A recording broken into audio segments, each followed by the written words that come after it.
तलाक तलाक दूंगी मगर मेरी एक शर्त है। जब मैं रात को घर पहुंचा तो मेरी पत्नी ने खाना लगाया। मैंने उसका हाथ अपने हाथों में लिया और कहा, मुझे तुमसे कुछ जरूरी बात करना है। वो साथ बैठकर खाना खा रही थी। उसकी आंखों में कुछ दर्द साफ साफ नजर आ रहा था। अचानक मुझे नहीं पता कैसे कहूँ, मगर मुझे उसे बताना ही था। मैंने बड़ी शांति से कहा, मुझे तलाक चाहिए। लगा जैसे उससे मेरे शब्दों से कुछ फर्क नहीं पड़ा, बल्कि उसने मुझसे पूछा, क्यों तलाक चाहिए। मैंने उसके सवाल को अनसुना किया तो उसे गुस्सा आ गया। उसने चम्मच उठाकर फेंक दिया और जोर से चिल्लाई, तुम इंसान नहीं हो। उस रात हमने एक दूसरे से बात नहीं की। वो रो रही थी। मुझे पता था कि वो जानना चाहती थी कि आखिर ऐसा क्या हुआ जो हमारा रिश्ता टूटने की कगार पर आ गया। पर मेरे लिए उसके सवालों का जवाब दे पाना नामुमकिन था। मैं अब किसी और से, प्रिया नाम था उसका, प्यार करने लगा हूँ। अब मुझे उससे प्यार नहीं रहा। मैंने उसे उसके वर्षों के प्यार की सजा दी थी। भरे मन से मैंने तलाक के पेपर तैयार किए। उसमें लिखा था कि वह पूरा घर, कार और कंपनी की 30% शेयर ले सकती है इस तलाक के बदले। लेकिन उसने उन पेपर्स को देखा और उनके टुकड़े टुकड़े कर दिए। वो औरत जिसने मेरे साथ जीवन के 10 साल बिताए थे, वो आज मेरे लिए अनजान हो चुकी थी। मुझे इन 10 सालों का जो उसने मेरे लिए बर्बाद किए, मगर मैं क्या करूं, जो हो चुका उसे मैं बदल नहीं सकता था, क्योंकि मैं किसी और से अपनी पत्नी से भी ज्यादा प्यार करने लगा था। आखिरकार उसके सब्र का बांध टूट गया और वो फूट फूट कर मेरे सामने रोने लगी। मेरे लिए उसका रोना एक तरह से उसकी रिहाई की तरह ही था।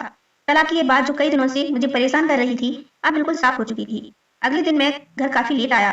मैंने देखा कि वो टेबल पर बैठकर कुछ लिख रही थी। मैंने शाम का खाना नहीं खाया था, लेकिन फिर भी मैं सीधे ऊपर जाकर अपने कमरे में सो गया, क्योंकि पूरा दिन प्रिया के साथ रहने और कई जगह घूमने के बाद थक गया था। वो शायद रात को उसी टेबल पर लिखते लिखते सो गई थी। सुबह उसने तलाक की शर्तें बताई।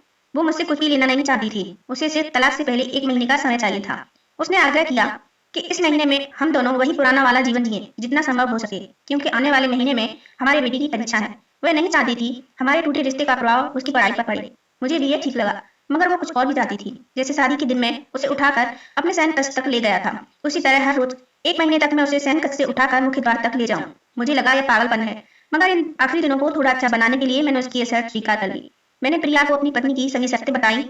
वो हंसने लगी। उसे लगा मेरी पत्नी कितने भी तरीके अपना ले, तलाक तो तय है।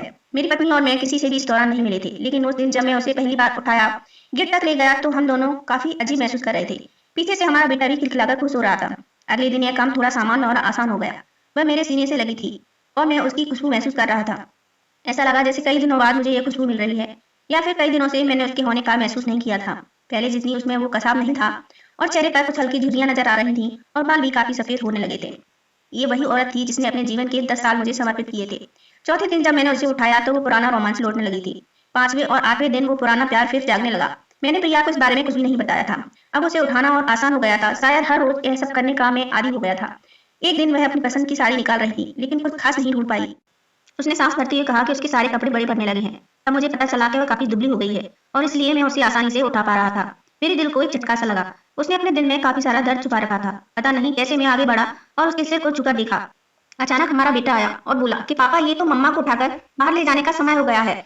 उसके लिए अपने पापा द्वारा मम्मा को इस तरह उठाकर ले जाते हुए देखना जीवन का अभिन्न हिस्सा बन गया था। मेरी बीवी ने हमारे बच्चे को बुलाया और जोर से उसे गले लगा लिया।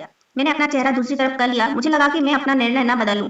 मैंने अपनी पत्नी को रोज की तरह उठाया और बेडरूम से सिटिंग रूम लेते हुए हॉल तक लाया।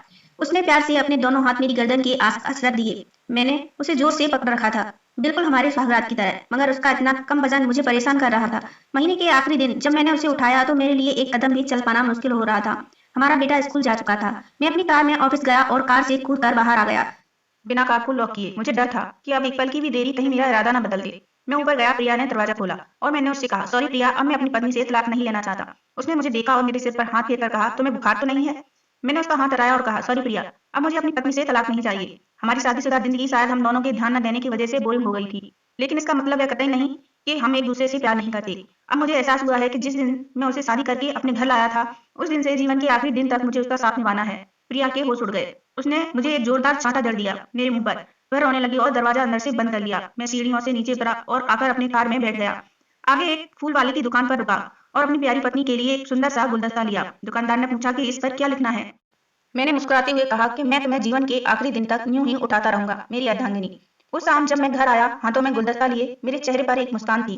मैं ऊपर अपने कमरे की तरफ भाग कर गया, लेकिन तब तक वह मुझे छोड़कर इस दुनिया से जा चुकी थी, हमेशा के लिए। वो कई महीनों से कैंसर से लड़ रही थी, लेकिन मैं प्रिया के साथ इतना खोया हुआ था कि कभी ध्यान ही नहीं रहा। उसे पता था वह जल्दी मुझे छोड़कर जाने वाली है, इसलिए वो मुझे और मेरे बेटे के रिश्ते को टूटने से बचाना चाहती थी। मैं नीचे उससे तलाक लेना चाहता था, लेकिन फिर भी उसने मेरे बच्चे की नजरों में एक प्यारा पति और पिता बना दिया था।